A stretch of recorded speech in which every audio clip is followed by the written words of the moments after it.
man, I got to take that down. Oh my goodness, I messed up here. Look at that. I gave something away. All right, folks, look. I'm sorry we're late. Asheebo and I were discussing there's a whole lot going on here in Chatham County. There's the agenda for it. We've got some last week's football games. Asheebo's going to talk about that. We've got 2 games coming up tomorrow night. These are the last games, and then playoff situations coming in. There's going to be a lot for Asheebo to talk about. We're going to have our final football power rankings for Chatham County schools. Asheebo's going to cover what's in the paper. Hey, this week's paper is definitely worth picking up because there's a whole bunch of sports going on. We'll also talk about Seaforth. They were in the 2A volleyball championship game last week at Reynolds Coliseum. We were both out there. And then we'll talk about the cross-country championship. Chatham County athletes are kicking butt there. Also, high school soccer. Asheebo's got preliminary information as to what the playoffs are and how the season's gone for all the teams. And then we will talk about where Asheebo's going to be. And as always, if you aren't following Asheebo R38 on X, you're missing information that he's putting out every time he's out there somewhere, both in print and in pictures. All right, let me get rid of this thing, and we will get to Asheebo. I know I can do this, and it's being a little slow here. There we go. All right, Mr. Asheebo, let's start off with last week's football games. Yeah, so last week we only had one team come out with a win, but it was a pretty significant win, which was for Jordan Matthews. So with their win 20-8 over Graham on their senior night on Friday, they got 3 wins in the season for the first time since 2015. So, that's a big accomplishment for the Jets, especially with recent memory, how football has been every season. They're up to 3 wins for the first time in nearly a decade. And they did it, just behind strong running, a strong defensive performance with against Graham, sophomore running back Marion Sanford, junior Jakari Blue, and freshman Nolan Mitchell all found the end zone. Excuse me, I'm sorry, been under the weather for the past couple of days, but they've all found the end zone on the ground and complete their season with a big win there, a historic one. And it's also fitting that the 20 points that they scored was the most they've put on the board all year in the game. So congrats to the Jets on that big win last week to end their season. But for Northwood and Seaforth, it's kind of a little bit of heartbreaking ending for both those schools on Friday. And for Northwood, their game against Hope County came down to a failed 4th and 1 conversion there at the end of overtime. And, they kind of went a little bit back and forth with Hope County in that second half.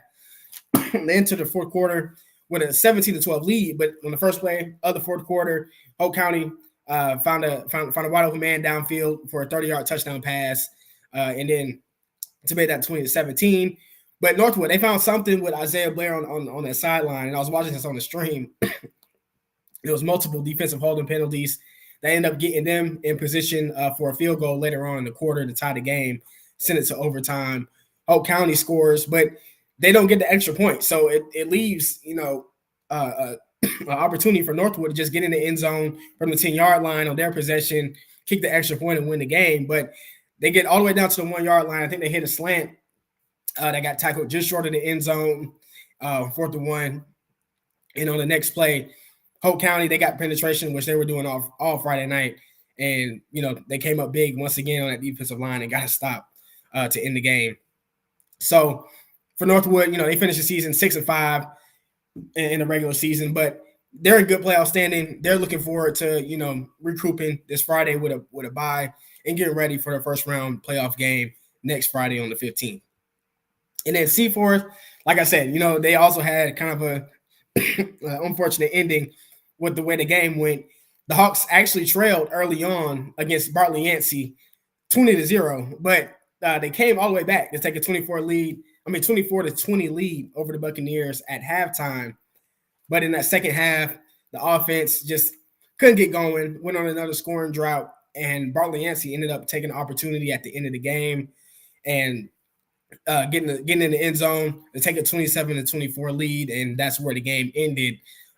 So for Seaforth, a team that was kind of on the bubble of the playoffs, really trying to control their own destiny and probably needed some help from other games. That one probably was the final nail in the coffin for the Hawks' playoff hopes. And, They'll have one more game tomorrow at home against Southern Lee at 7 p.m. And Southern Lee, a team that's in a higher classification than their 3A school. I mean, that will be a tough game for Seaforth, considering Southern Lee has played, plenty of great competition. So Seaforth can't look at their record in that one. But if the Hawks, can limit turnovers, kind of the same things we said all year, limit turnovers and get some consistency going on offense to complement their defense that's been playing really well this season. They could definitely compete in that game. And then Chatham Central, they went up against a steadily improving Northmore team. And the Bears got shut out for the third straight time this year, 49-0 in that one. And, they get Reed Douglas back taking snaps for the second straight week against Northmore. But they just still couldn't find a way to put points on the board, like we said, against the Northmore team that's really found its groove in the second half of the season. So the Bears will get one more shot to see if they can get that second win of the year against East Columbus Friday at 7 p.m. They're going down to East Columbus, who is 0-10 and 0-6 in their conference on the 1A, 2A level. So this could be a great opportunity for the Bears to end their season on a good note, going to next year with some momentum, with some confidence as they try to improve that program under head coach Darren Little.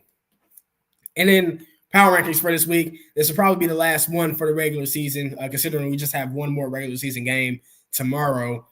Last week, kind of the same power rankings we've had for most of the year. Yeah, you can keep talking. I'm going to try to bring up that image.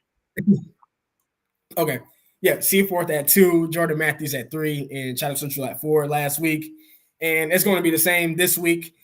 Northwood, like we said, at 1, Seaforth 2, Jordan Matthews 3, Chatham Central 4. And, yeah, Jordan Matthews with a strong end they had to the season.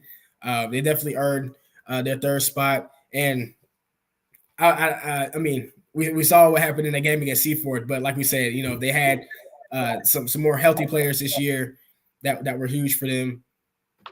Maybe they could have had a different outcome in that game and maybe could have competed for that second spot. But, yep, that's where the power rankings will lie as of this season, with the regular season coming to a close this week. And like we said, Northwood should be representing the county in the state playoffs next week when the first round begins. Yeah, but they're probably going to be traveling because what you say there? Our RPI is it's lower than 16, isn't it? Yeah, I think Northwood is around 25, 26.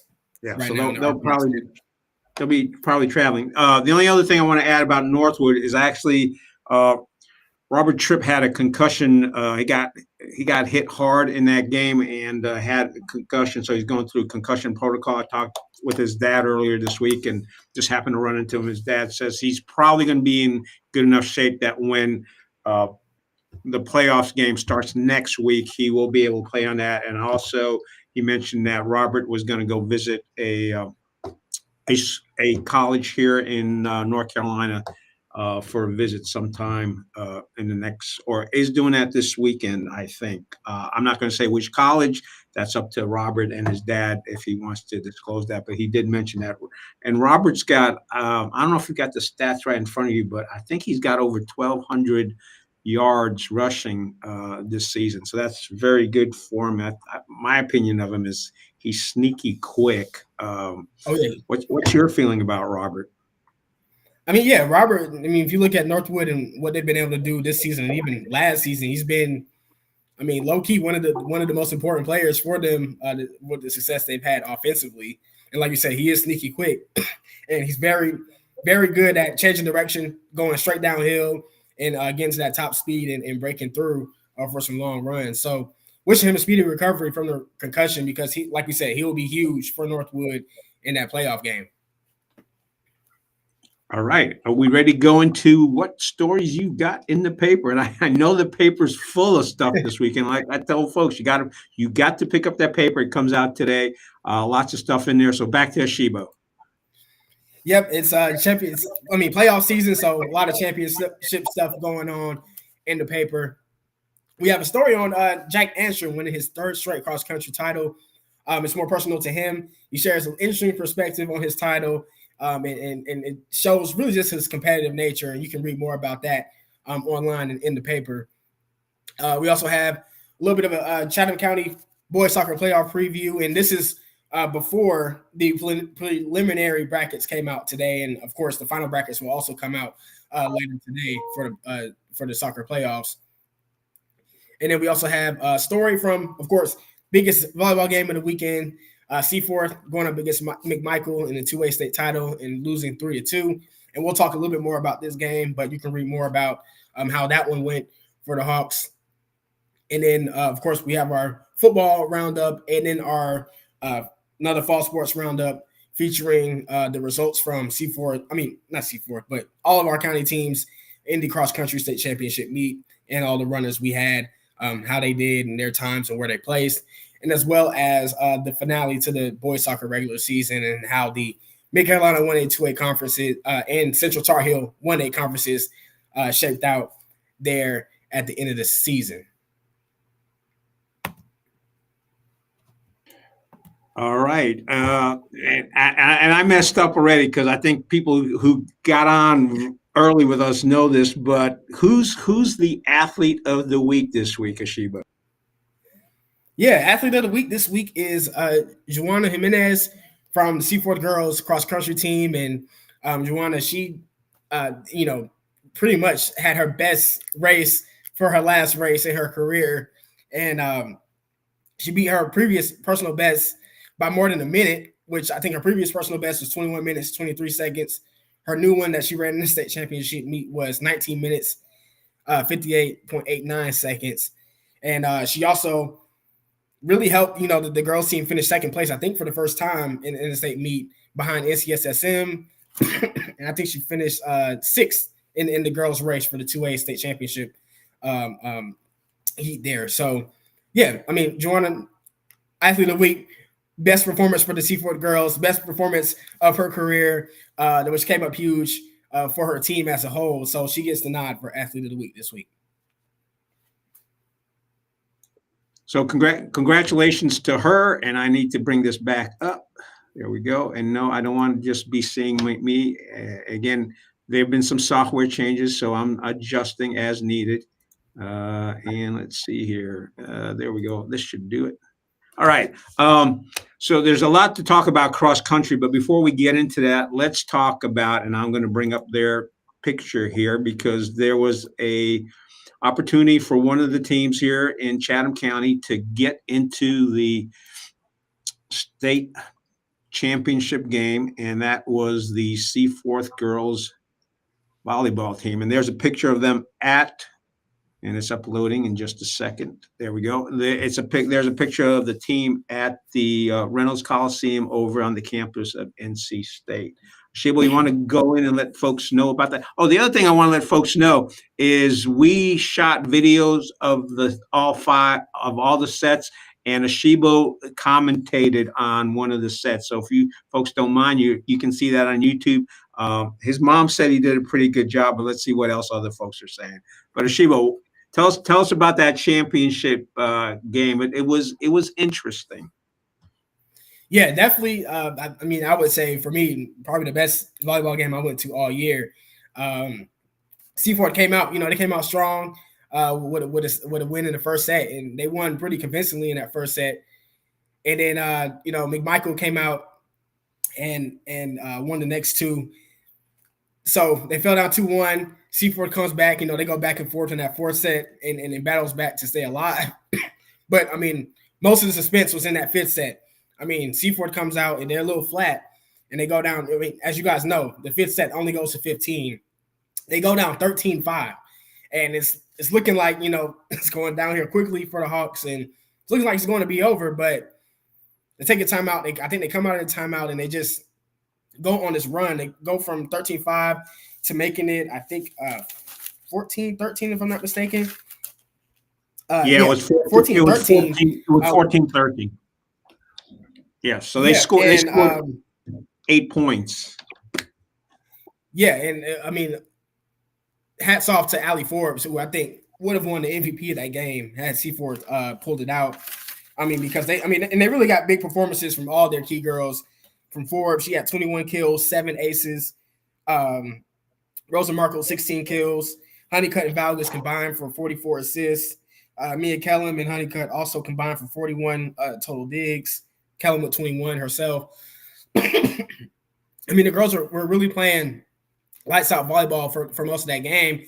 And I guess the McMichael team with MVP Jenna Rosenbaum, I mean, they had some power as well.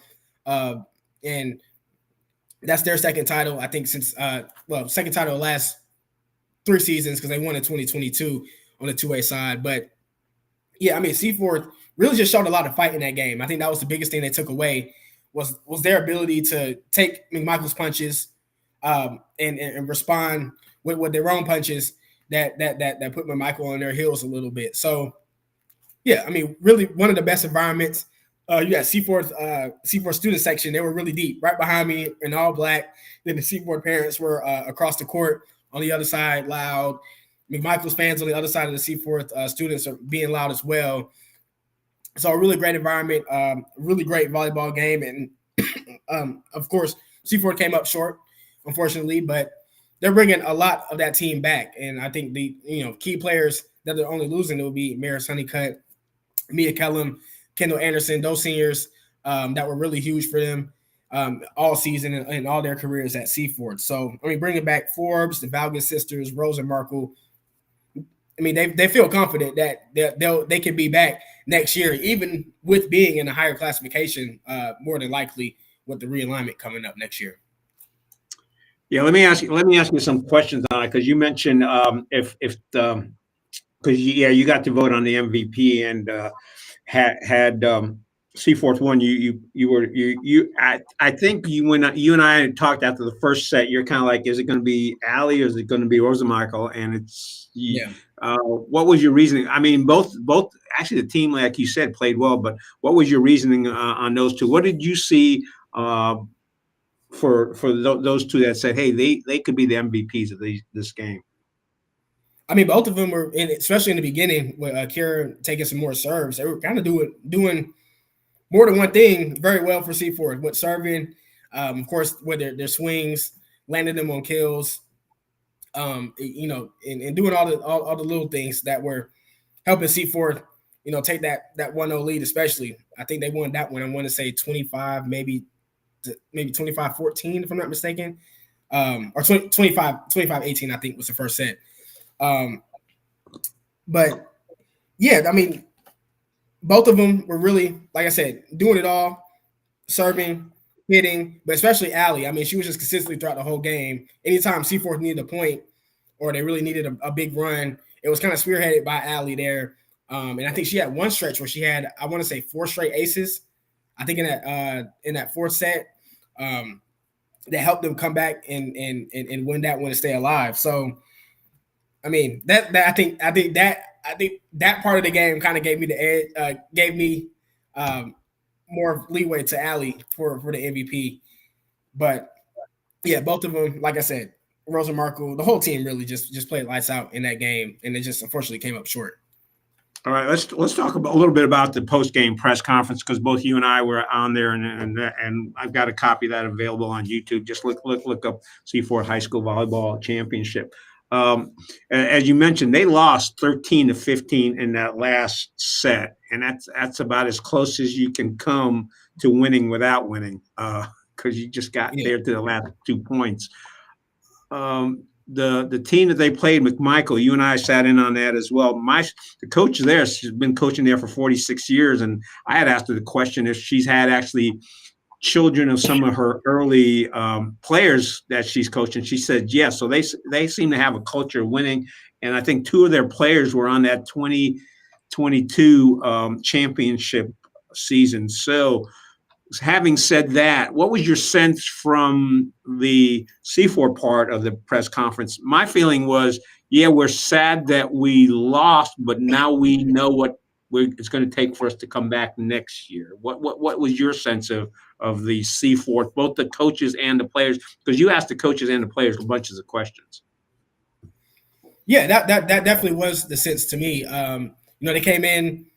It didn't feel really like sad or somber. Like, man, we just lost the state championship. It felt like, okay, like you said, yeah, we came here, we got this experience, and we almost pulled it off. And knowing that we're bringing a lot of these girls back, they have a standard now at Seaforth. We talked a little bit about the standard they have at Seaforth with volleyball now. I mean, they're confident that what they have and what they built over the last 4 years is enough to push them right back into this position next season. And you know, even Maris, with that being her last game, I mean, she shared a lot of insight on the team, and she even played sick. I mean, she played sick this playoffs, especially that her dad had told me after the Manio win on Thursday.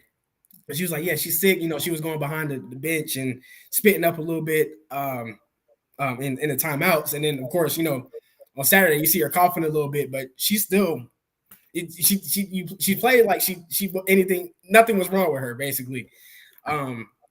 So it just really showed, you know, that how close those girls were to have built this, especially the ones that's been there since day one. And yeah, like I said, I feel like they are confident that they can build this up again, go on another big run and finish the job. Whether that be next year or down the road. She also mentioned that even if she had broken her left foot, she would play. I don't know if the coach would have let her play with a broken foot, but she had mentioned that too. And this is something you and I have talked about since we started this live stream last year. The coaches in their press conference also mentioned the fact that they have gone out of their way to schedule games against upper conference teams, including Cardinal Gibbons, who if I'm not mistaken, won their championship in their division. So we've seen that with bunches of teams. Football, we're seeing that in volleyball, we're seeing in soccer, which we're going to come up to soccer next. But the teams that seem to be most successful are the ones that seem to not be afraid of playing up in the non-conference game. Is that what you're seeing as well? Is that what we've seen the last couple of years in Chatham County?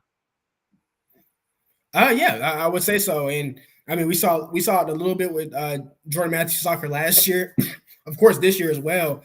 I mean, getting that experience, you know, when other teams across the sports in the county have done it, getting that experience of playing higher classification teams, really good competition outside of the conference. It gives an early glimpse of what a playoff atmosphere could look like. It also gives them, you know, kind of a gauge of where they are as a team, and better exposes the things that they need to improve on, you know, for when they go back into their conference play and playing on their level. So, and I think it's really important, you know, to get those games. Also, you know, take a loss early, learn how to take a loss and build off of that. You know, those things really help you when it gets to the end of the regular season where you're trying to get better playoff seeding, you're trying to win the conference, and then you get into the playoffs, and now you have to win 4 or 5 games in a row, you know, if you want to make a push at a state title. Of course, the earlier you get those experiences in and, you know, kind of work those wrinkles out from those games, the better that seems to be for high school teams.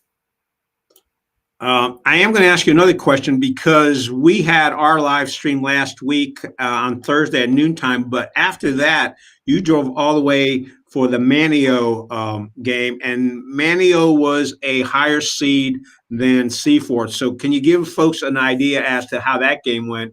And I mean, I talked to the players on Saturday morning, and they were really happy that they won that game, of course. But what did you see on that Thursday night Seaforth versus Manio volleyball game? Yeah, so that one got wrapped up in 4 sets, and it was pretty simple. I mean, I can give you a pretty simple description of how that went. I mean, Seaforth came out in the first set a little rattled by Manio's, a very loud gym, very, very big crowd, great atmosphere for volleyball there as well. And yeah, Manio just came out, jumped on them early, and took a commanding win in the first set. But then, I mean, by the second set, Seaforth just looked like they settled in. They started landing their hits, getting kills, you know, keeping the ball alive and setting it up, you know, for more opportunities for points and playing the Seaforth volleyball that we had seen all year. And they ended up, you know, taking the next 3 sets and winning that one 3-1. And to me, you know, when I saw that, I had in my mind, I was like, okay, Seaforth, they really have a good chance of winning state now because we know Manio's a really good team, coming out of the 2A East side, and to go in there and beat them, the way they did in that environment was really impressive for Seaforth. And you just really want to show how focused, they were and how, like I said, zoned in they were on their goals of getting past that fourth round, breaking through for that state championship and almost getting it this year. So yeah, that game, if anybody went to that game, and even so, I saw some of the boys from Seaforth, their students did make the drive there. I mean, it was a really good indicator of just how good Seaforth was going into that state championship game. Yeah, now the other question I got to ask you: what time did you get home from that game? Because that's quite a drive from Manio to back to this area. So it's actually funny. I probably would have gotten home around a little bit before 11:50, but I decided to stop at the Manio McDonald's. And as I pulled in, I noticed that Seaforth's bus and all the girls hopped off at the same time. So I think they went in and slowed the drive-through down a little bit. So I was at McDonald's for probably like an extra 20 minutes. And then after that, I hit the road. But it's funny. I was talking to one of the reporters at High School OT on Saturday, and he asked me about it, and I was like, it's always longer going, but quicker going back. So that's how it felt. But yeah, definitely worth the drive to go see them get that win. And punch their ticket to the state championship. Yeah, and I also noticed Jared, the AD at Seaforth, that texted you what time did you get home just to make checking up on you. So Jared, thanks for keeping an eye on Asheebo. And I'm sure his mom appreciates you keeping an eye on him as well. All right, before we get into the boys soccer, yesterday I was not able to go out there, but Jared was nice enough, and actually the coach was nice enough. So I'm going to bring this up. We're going to bring up a picture as to what happened yesterday during the powder puff game that they had on the field. The girls soccer team at Seaforth, both Asheebo and I were there, and they won the championship game last year. And there they are yesterday. And the event that they were there yesterday was to receive their ring. So again, all the girls were out there last night. They got their championship rings. So let me take this out and replace it with another picture. And this picture is a better picture in that it is going to show you the championship ring a little bit closer. And there's the coach and his daughter showing off his and her championship ring. So congratulations to Seaforth Soccer for being the champions last year, going all the way. It was fun to watch them get there. Woods also made it to the championship game in 1A. Unfortunately, Woods did not come away as a winner, and Seaforth did. So, folks, if you get a chance, congratulate the coach and all the Seaforth girls soccer. And with that, we're going to go into what's going on in boys, and let's concentrate on Asheebo. What's going on there? And you're also going to have some preliminary information as to potential playoffs. Is that right? Yeah. So in boys soccer, the biggest news, locally here in the Mid Carolina 1A, 2A conference, first time in the history of the conference. I think it's been, I want to say 4 seasons that they've been a conference that Jordan Matthews did not win the whole thing and come out as conference champions. They took second place behind Southeast Alamance after the final week of the regular season. So Southeast Alamance had the edge over them with an 11-1 record, and Jordan Matthews finished with a 10-2 conference record. And of course, as you guys know, Southeast Alamance won that second meeting against Jordan Matthews to pretty much, I think, get that tiebreaker there, just in case those teams did end up with tied conference records. But the Jets are looking like they are in the playoffs, and good. They were one of the best playoff standing teams in the county. And with the preliminary bracket that came out today, before the final brackets come out today for the playoffs, it's looking like Jordan Matthews will be the 15th seed and hosting number 18 Homes in the first round on Saturday. And then we have Seaforth getting in at the 28th seed, and they'll be traveling to number 5 Camden County on far east for the first round Saturday. So Those are looking to be the only two teams from the county to have made the playoffs so far. I will update with more information on X when we get the final brackets, and just to be sure, those are the only two teams that are in the playoffs. And I think Woods Charter and I think Woods Charter was higher up in the RPI standings and looking like to be in good standing on the 1A side, but they did not come up in the preliminary brackets. And then Northwood was on the bubble, but they did not make the final bracket. I mean the playoffs. It seems initially here as the preliminary brackets are out. So yeah, boys soccer is getting down to the end, and yeah, I mean like we said, Jordan Matthews, the top team pretty much every for the past couple years here in the county. Not as good as they've been like last year and maybe some years prior, but they're still going in with a chance to host a playoff game and looking to run the table there in the 2A East playoffs as they try to build on what they did last year, going I think all the way to the fourth round of the playoffs there. So yeah, we'll see what happens on Saturday in that first round. All right, and as Asheebo said, he will have the brackets out. You can check him on Asheebo R38 on the X platform. There's nothing else on soccer, folks. I know we usually do about 30 minutes, but we're running over simply because there's a whole bunch of sports going on, and Asheebo and I were aware of that when we started that today.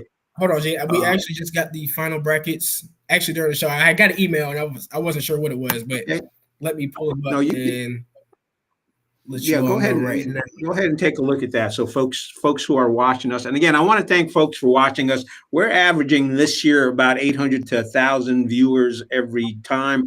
I was talking to Seaforth football parent the other week. He's like, yeah, I can't watch at noontime, but I do watch it afterwards when I have a chance. So plus Asheebo's mom is now watching us, so I have to be better at doing, and that's why you're seeing more graphics.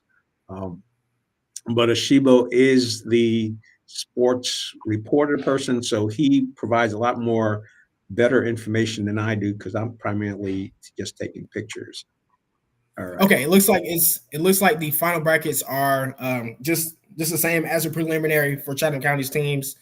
Like we said, number 15 Jordan Matthews will host number 18 Holmes in that first round Saturday, and then Seaforth, the 28th seed, will go to number 5 Camden County. So those are our two playoff games for our county teams for boys soccer. All right, let me mess up our agenda a little bit because you mentioned the games at Jordan Matthews.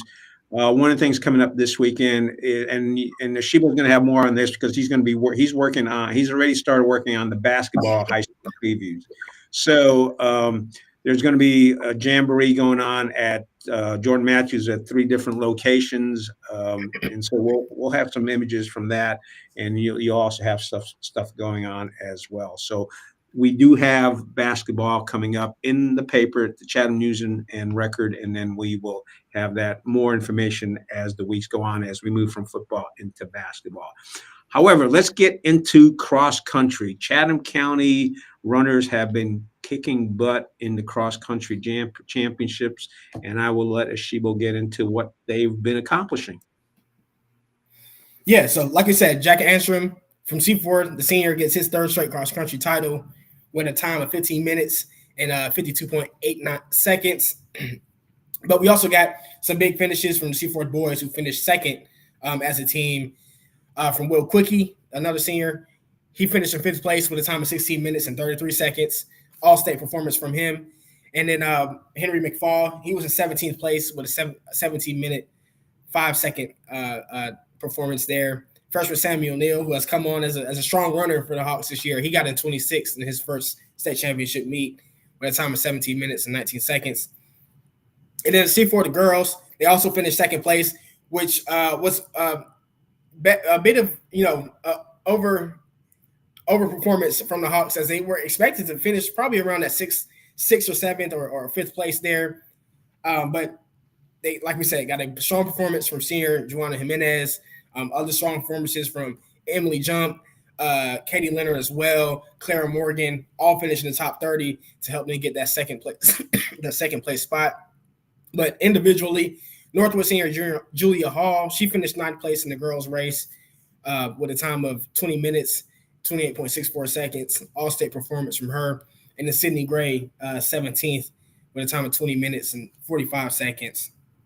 And Northwood, they finished in ninth place in the two-way girls race, thanks to those two strong performances up there. And then we also had some individual performances that we listed in our report from the state championship meet from Woods and Chatham Charter, who are also represented in the 1A races. And I think as a team, Woods Charter, they finished 13th in the girls team results. In the boys team results, and I think their girls finished sixth place there for them. So that's what we have for cross country. Very strong performances from our county runners and our county teams. And the boys and girls from Seaforth are still looking for that first team championship. I know they come close the past couple of years, especially the boys. So I think this is their second straight year finishing in second place, but they still, like we said, get strong performances from the individuals in what they did on Saturday. All right. Anything else we need to cover? Tennis, those championships are over with. Am I correct in saying that? Yes. So on Tuesday, Chatham Charter, they were the number 2 team in the 1A East bracket. They actually lost to number 1 Roxborough Community School 6-1 in the regional final. So their season is over. But another great season for Chatham Charter tennis, which has come on as which has been really good the past couple years. Because I think they had an individual in the state championship last year, and some competing for state titles this year as well. So just another good season. Fall just short of the state title, but great finish for the Knights there. All right. Just also want to give folks a heads up. We're not going to get into particulars, but Asheebo is working on a story on Drake Powell. Drake's actually getting some playing time at UNC. He played in their exhibition game. He also played in the game against Elon. He had 5 points, 2 rebounds, and 1 assist in that game. The interesting thing is he's getting playing time. I think Hubert Davis played 9 players. He had his starting 5, and if I'm not mistaken, I believe Drake had about 15 minutes worth of playing time this last game against Elon. So folks seem to be enjoying that from Chatham County. They seem to be really happy about it.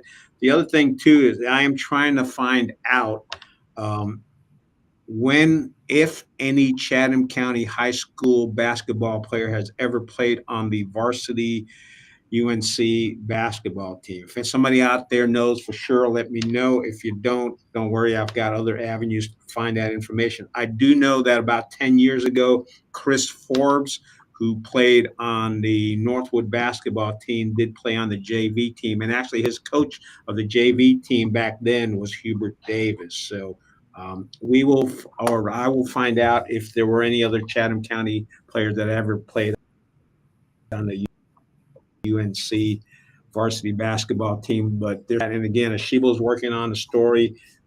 You'll see more on that when he's ready to talk about the specifics on it.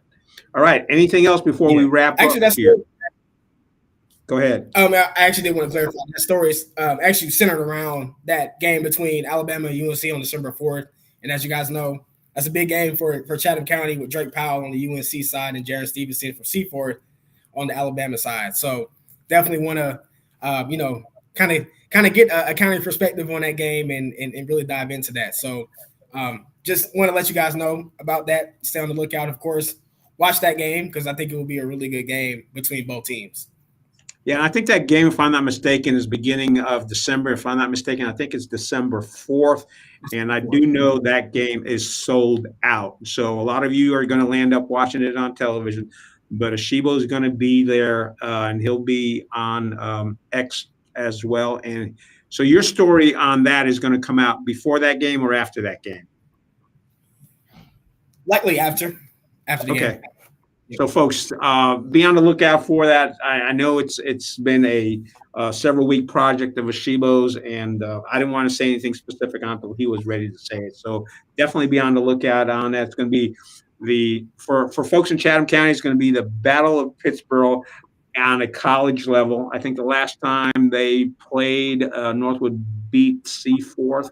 We'll maybe pull up some stats on that for an upcoming sports update. I'm ready to wrap up. Asheebo, you got anything else to hit on? Nope, I think we covered it all. All right. I have no idea which games I'm going to be at, except that I will be out there on Saturday to cover some of those Jamboree basketball games. And we'll be back next Thursday at noontime with the latest. Asheebo will have information on the soccer because the playoffs start off with that.